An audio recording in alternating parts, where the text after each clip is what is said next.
Today we're going to be working on some thumbnail sketching in chalk and charcoal. So sort of tonal sketching, working on a piece of toned paper. So this is just some Canson Me TNTs. Can't remember exactly what it is, but it's one of their greys. They have a range of sort of mid-value greys. So it's sort of in between pure white and charcoal. And it's a good sort of paper to use for tonal sketching, quick tonal sketching. This is going to be a two-part sort of series. This first one we're just going to be looking at really rough blocking in of thumbnails for landscapes. So looking at basic composition and tonal arrangements, and then next week we'll be kind of pushing a few of those forward into something a bit more detailed. So we're going to be working from imagination. Next week we might be starting to incorporate some references that are necessary, but just kind of like picking things that we feel like doing. So different sorts of angles, different sorts of subjects. We don't have to get into detail. We're going to be looking at sort of more generic shapes for trees or water or hills or those sorts of things, skies, clouds, so on. It's more of sort of a case of compositional exploration rather than any kind of great detail. So in terms of materials, I've got just using a charcoal pencil, quite a hard charcoal pencil, but you can use any charcoal you've got lying around really, sharpened to a point. Then I've got some white chalk as well, sharpened to a point. I do have an eraser, but I don't know if I'll be using it too much. Just a little kneadable eraser. Given it's just sketching, you don't actually need to do a lot of refinement. And then finally I've got my sanding block and knife, board, backing paper, and some top paper that I'm using, and that's it. And tape to the board, obviously, set up on my easel, but you can do this in a sketchbook or you could do it on your lap, anything really. It's quite a flexible little session, this. So the first thing I'll do is I'm going to draw just a few little boxes across the page. Different sorts of compositions, but all roughly maybe like half a pencil, so sort of like less than a finger length long, couple of inches basically.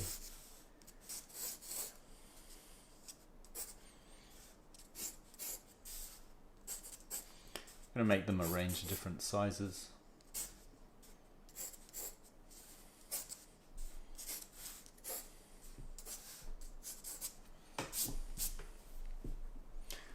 So I can do some that are very long. We'll start with that range, and then I'll move down below. I don't want to smudge too much, so we'll kind of work across the top and then drop down as we progress if we get much further. So that gives us our kind of overall composition. So this would be the shape of the canvas or the panel that we would be using if we were turning this into a painting. Just going to tighten that a bit. So this one's almost squarish. That'd be maybe like a sort of 12 by 14 or 14 by 12, and that'd be a bit taller. This one's a bit narrower. So the next thing we want to do is think about kind of major lines, so sort of major compositional lines. So let's say we'll work across the range of them together and we'll kind of like build them up at once. So let's say in this one we want the sky's going to be kind of compressed up into the top, so everything below that point is going to be part of the land basically. This one we'll maybe do maybe a valley that's kind of midway. This one we'll do really low down, so we've got a flat horizon that's low down. And this one we'll make a horizon kind of flat and central. So this is where we're thinking about sort of the shape of the land. We've got some pretty basic shapes of land in there, so as I say, sort of a valley, maybe looking up at a hillside. And these two are looking at flat horizons, although we might build forms up in front of that. So if this is our landscape, we can then just start to think about what sorts of forms do we want to build into that. So starting here, we might say, let's build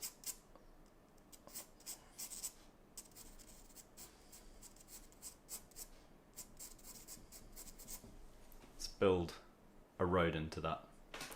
So we've got a pathway, and on this one we can maybe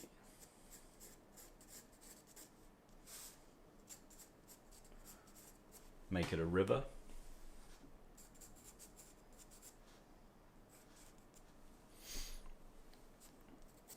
Going to the distance back there.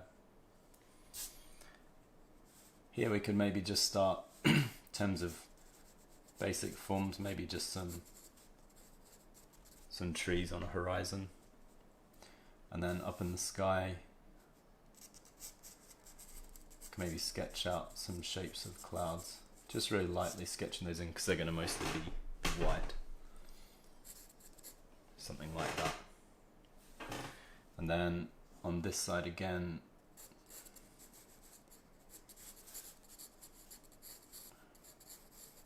maybe just thinking about a range of tree forms in that space.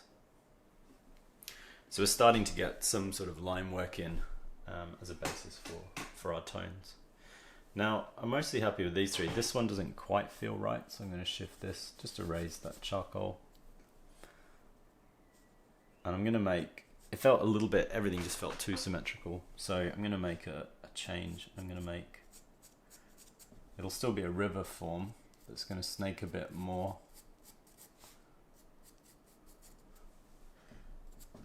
And that feels a lot better, so it just adds a lot more dynamism into the composition. So these sorts of forms, like a path or a river, they lead your eye in. This sort of thing, we could kind of work with clumps of trees sort of traveling back into the distance. And this one, our eyes sort of lift up into the sky. On this side, if this, say this is sort of a hillside, we can maybe add a sense of some clouds sort of surging behind there as well, which would be quite nice. So we've got our basic forms in place. Now we want to think, how is the light interacting in each of these scenes? So we want to think about time of day and direction of light. So let's start on the left-hand side. Let's imagine that this one is sort of fairly late in the day, and maybe the sun's sort of tilted over and it's kind of coming from behind and to the right there. This one, we can say the sun's sort of angling fairly steeply at this side, so this is the direction of the light. This one may be sort of just straight down onto those clouds, and again this one may be quite a steep light. Now most of these are going to be more evening light I'm going for, except this one, which will be quite bright. Generally evening light looks a bit nicer in landscape paintings. It's a bit easier to handle and you get softer tones.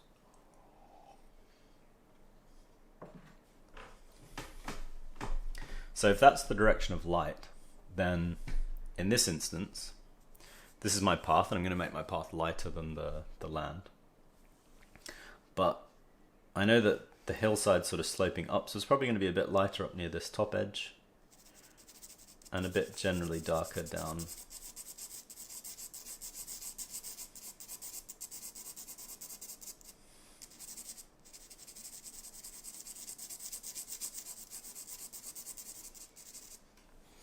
And as I say, we're going to try to leave the path a bit lighter. So that's going to be maybe roughly the value of the paper. So going a bit darker as it slopes down behind there.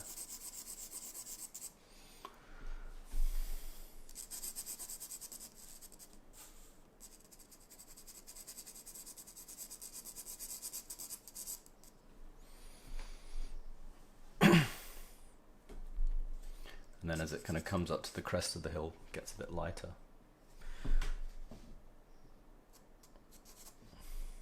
So in terms of forms, the path is going to be sort of cut back in slightly, so there's a bit of a bank, which means that we get a kind of tiny shadow.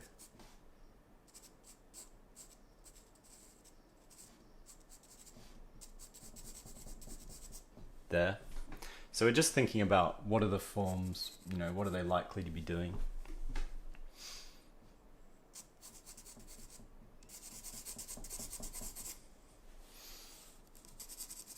It's going to be a slight kind of darkening of the road, even though it's kind of generally lighter than the landscape. So maybe push the landscape a bit darker.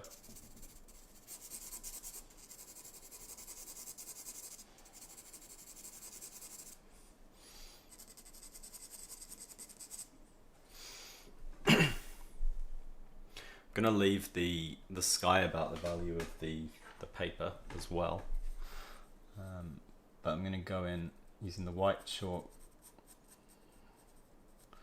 start to fill in, starting with the tops of these clouds, because that's where we said they're going to be brightest.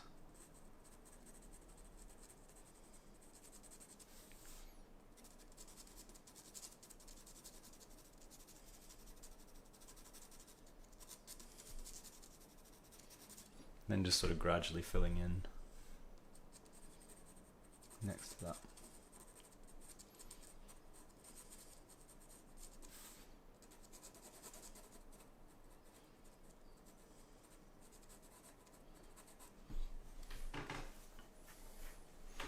And so they stand out quite nicely, so you're already starting to get a better sort of tonal structure to this piece. But if we look at it, it probably feels like the sky maybe could do with being maybe ever so slightly generally lighter.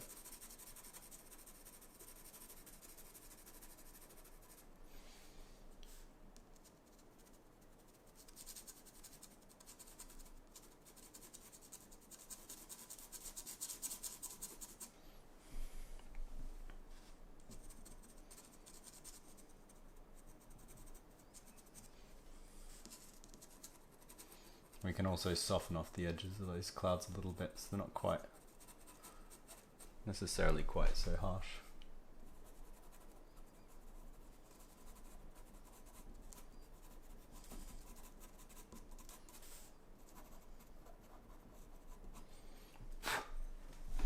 Yes, that's a little bit better.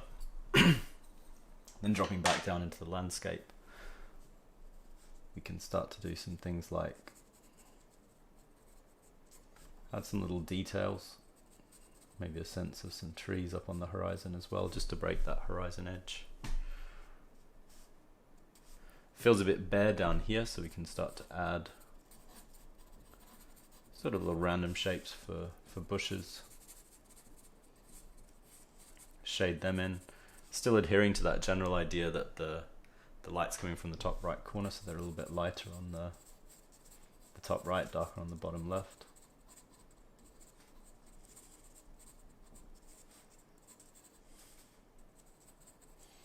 Maybe some shrubs kind of on that road edge as well. Start to reinforce some of those accents. And they might also be casting a shadow, so you can think about, you know, if you've got these forms and the light's coming down from that right hand side, they're going to be casting little shadows down onto the road surface or onto the grass over here, or on this side, and then they'll probably have little sort of darker notes within them.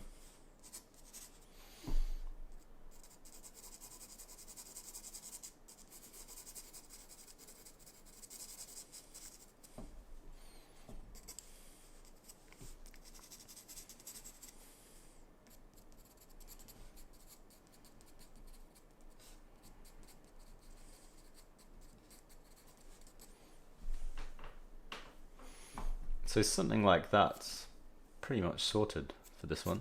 So that's about the level we're going for.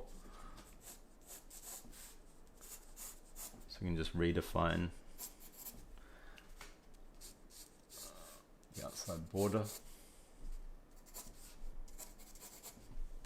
About that much level of detail is good. It gives us a starting point, so if next week we're going to be building on these a bit, and you know, from this point you might want to start referring to some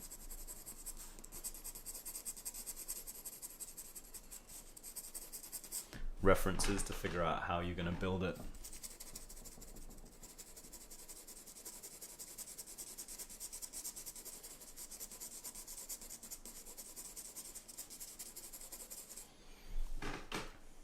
But that's not too bad.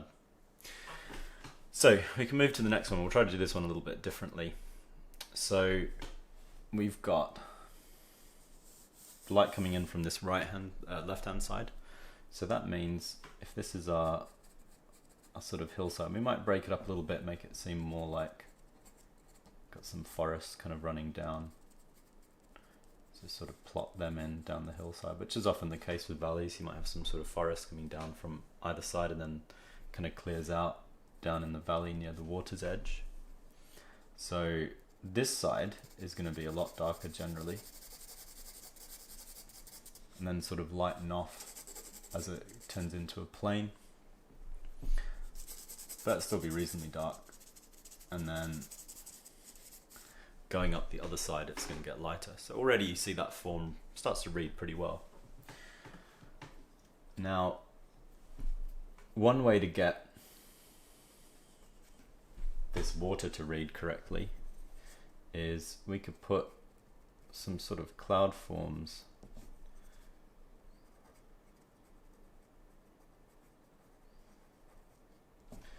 that sort of rise up, and I'm gonna actually just mostly work on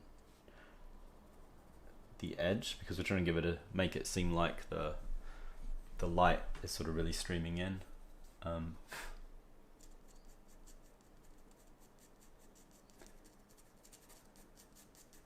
This might put a little bit of a sense that the cloud has some light.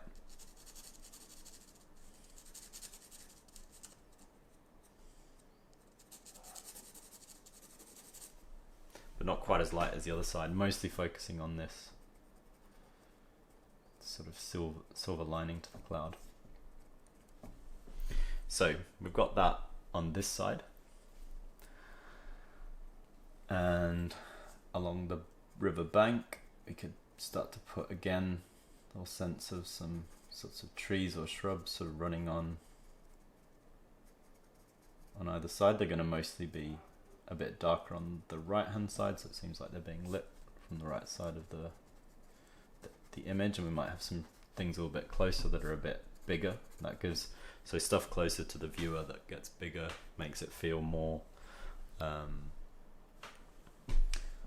like you have more perspective, or kind of encourages perspective. Again, the bank is going to be darker as it sort of goes down towards, sort of curves down. You imagine the riverbank is curving down towards the water.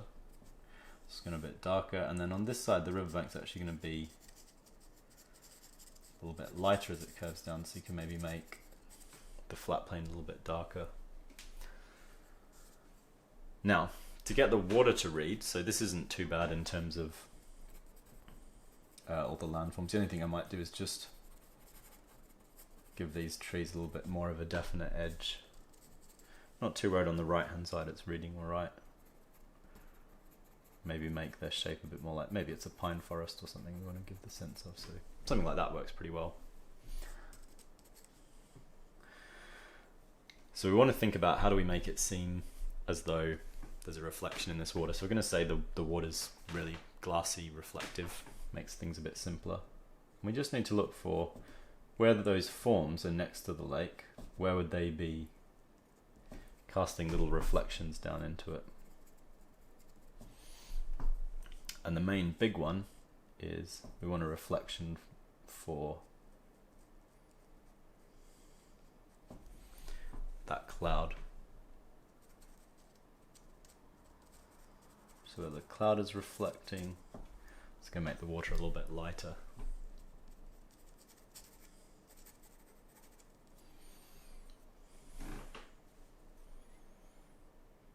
And that's not too bad. I'm fairly happy with that one. It's certainly sufficient. We're not going for huge levels of detail, as I say. So something like that is pretty good. So moving along, looks like the amount of time that actually one thing I'll do is just, again, reaffirm these edges.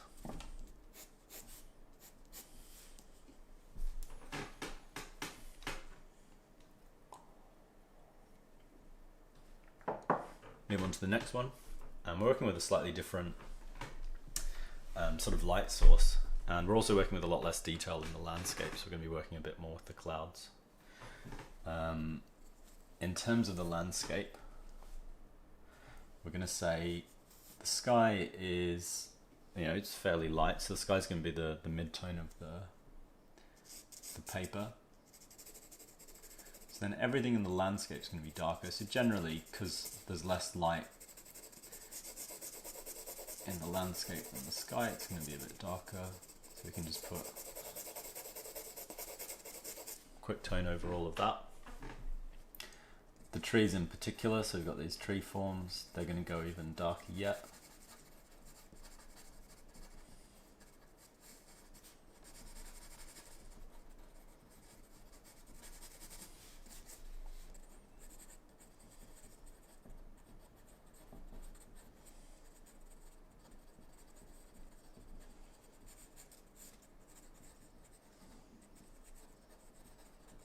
I'm just kind of using fairly random shapes, so I'm using shapes that I feel just kind of naturally fit together, not thinking too much about the reality. And I'm going to put a bit of a kind of transition, so it's a bit darker up further back, kind of lightening up towards the viewer, so it's nice to generally have transitions. So all of these, you can see there's transitions through the different aspects of the landscape. It just reads a little bit more nicely. That's about enough info for this landscape. I can maybe add a little kind of sense of rocks or shrubs kind of a bit nearer the viewer that are sort of nice and contrasty as well. I can maybe put a little bit of kind of fuzziness in the background. Maybe there's a hillside in the distance that's a bit lighter, just to sort of soften off some of those edges. And then the final thing, working with these cloud shapes, I'm just going to raise them off slightly so I don't get too much chalk mixing with charcoal. So I'm going to just feel out what I like as a cloud shape.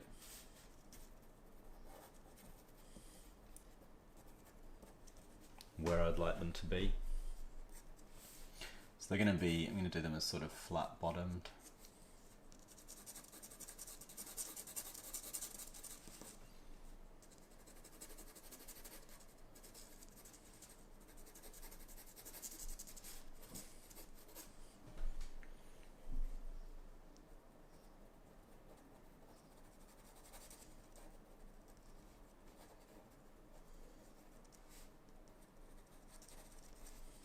Maybe merge them together, so you can sort of, this is all about sort of feeling things out, so you're just sort of messing around with these, or I'm messing around with these clouds. So maybe it would be nice if they kind of merge down below, and we've got the top edge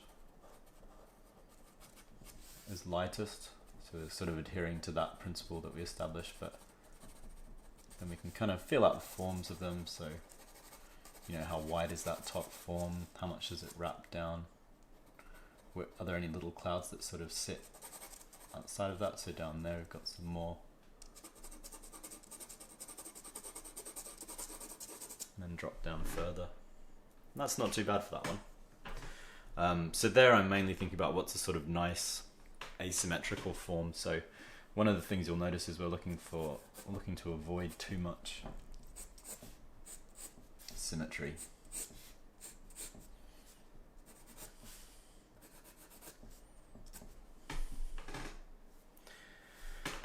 And finally, so the next one is actually going to be lacking in clouds.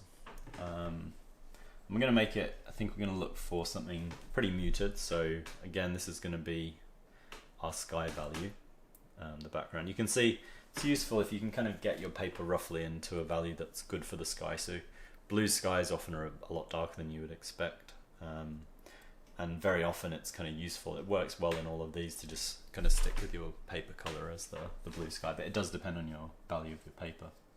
So let's make, again, with this one actually, for the sake of changing it, let's push the Let's push all the values.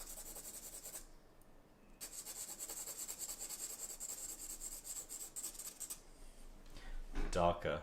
But let's make it seem like, no, this is going to be a bit of a stretch. But let's make it seem like there's a moon. So we're going to do a sort of moonlit piece for this one. So we're going to use a point of white light, and then our sky sort of, as it goes towards that moon, the moon can maybe have a slightly less abrupt edge.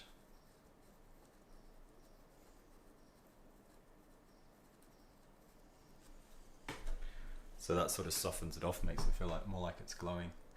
And then the sky, so I'm not worried too much at this stage about the landscape. I'm just trying to get everything sort of radiating out.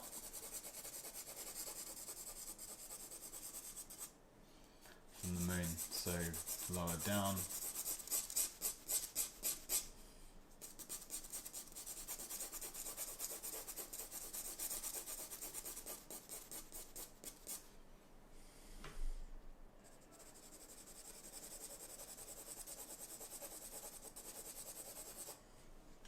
So everything's working its way towards that pinpoint, that moonlight.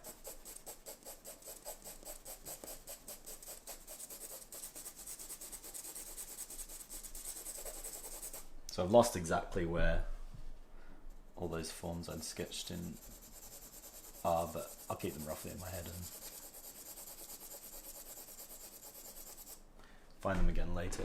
But I'm mainly trying to get a really nice sense of a sort of strong transition. Well, not strong, but a kind of severe transition.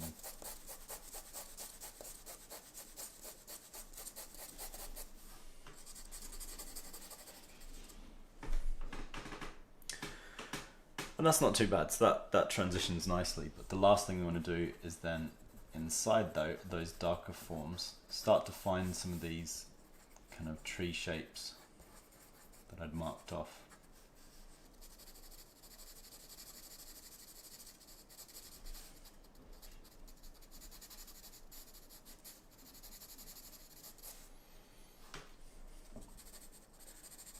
And their shadows are going to sort of radiate out with the direction of the moonlight as well. So these ones, the shadows might be traveling sort of in this direction. That one, they're traveling away a bit. On this side, they're going to be generally dark, but darkest portions are going to be underneath them, and then shadows kind of angling back that way.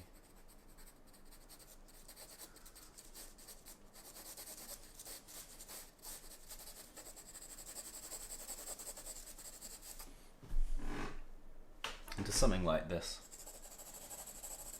And there's a really nice moody atmosphere, this one. It's probably the nicest in terms of mood. It's because it's working lower key mostly, so everything's quite dark. It's just that pinpoint, kind of almost Whistler-esque, which is nice. And then, again, we'll just kind of mark off